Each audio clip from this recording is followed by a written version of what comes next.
Have you ever wondered why some people follow society's rules yet still feel pushed toward breaking them?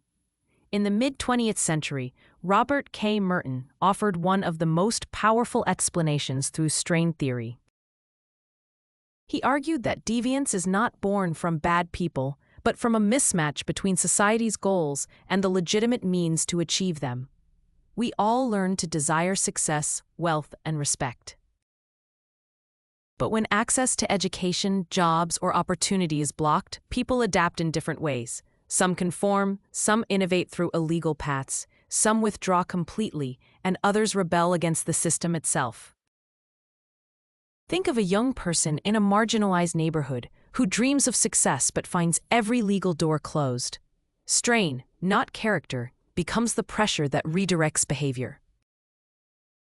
Merton also introduced the idea of the self-fulfilling prophecy, when a false belief becomes true simply because people act as if it were real.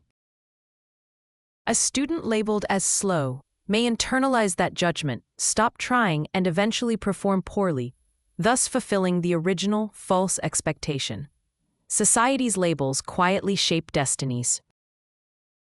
His third major contribution was the distinction between manifest and latent functions. Manifest functions are the intended outcomes of institutions, while latent functions are the hidden, unintended effects.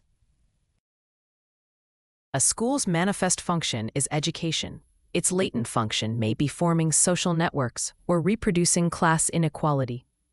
A prison's manifest function is punishment. Its latent function may be strengthening criminal subcultures. Later sociologists expanded these insights.